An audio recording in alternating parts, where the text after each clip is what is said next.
Welcome to On the Beat, everyone. I'm Troy Thompson. Joining me in the studio today is Bill Gillis and Elizabeth Jones from Crowell, Gillis and Cooper. And today we're talking all about probate. Welcome to the show. Nice to see you both again. What's probate?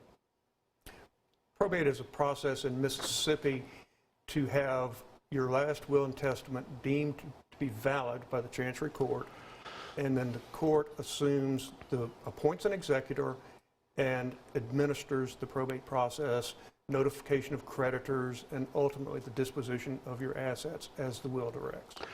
All right, who's handling the probate? Well, in your will, you're able to name an executor of your choosing. Can be a spouse, a adult child or grandchild, a family friend, just someone you trust. And it's also a good idea to name a successor or alternate executor. You can also name co-executors to work together. Okay, interesting.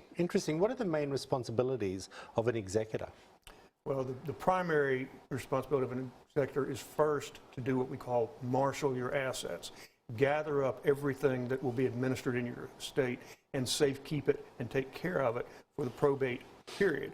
In Mississippi, the probate period can be as short as 90 days or as long as it takes to administer the estate. Typically, if you get into will contests and those types of matters, states can go into long periods of administration, but under no circumstances can it last less than 90 days to give your creditors time to present a claim to be protected. Okay, interesting. While you were talking, I was going to ask you a question, and it was actually here. What if my parent, for example, dies without a will? Would there still be a probate process with the court, and who handles this? Well, in this case, that would be called an intestate administration. And instead of an executor, it would be an administrator, where you don't, since there's no will, you don't have a chance to name this person, but it's usually just a family member.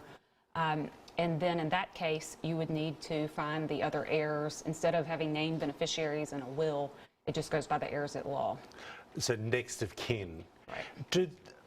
Maybe this is incorrect, but does someone who's doing that get a fee from the estate? They can. They have every right to ask for a fee. Sometimes it's waived, but they do have a right to ask for a reasonable fee. And who determines whether it's reasonable or not? The judge. The chancellor would be able to determine their work, see what all has been involved in the matter, and then can set a reasonable fee. Interesting. I never asked because my mother died without a will, and I don't know why, because everything else was sorted out in her life. But as you both know, people quite often overlook the will, right? They do. Okay. And it's an unfortunate thing to have happen because it does nothing but increase the cost of administration. Really? Because instead of the person whose will is being administered identifying his heirs, you have to get the court to determine who they are. So it's really another step in the process called a determination of heirship, notice to unknown creditors, whereas if you state in your will who your heirs are, there's no need to go through that process. Should you get a breakdown of costs and fees from the attorney, especially if your loved one dies without a will?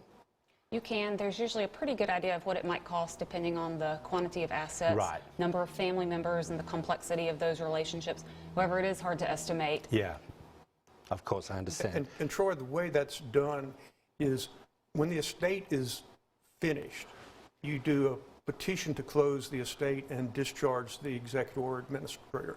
And you request the fee in there, both the executor's fee and the attorney's fee. Right. The beneficiaries have the right to object to that. If they don't object to it, they can sign a joinder, and then the court will approve the fee that's requested. But they certainly have the right to object to it, and the chancellor has the right on his own to object to the reasons of the fee. It's quite a lot involved, right? What is, and that's done to protect the beneficiaries of the estate. I understand. Thank you so much. Always great information. We appreciate you both. If you want to find out more, there it all is up on the screen for you. Crowell, Gillis and Cooper when it comes to handling all your estate and planning needs. Back after this short break.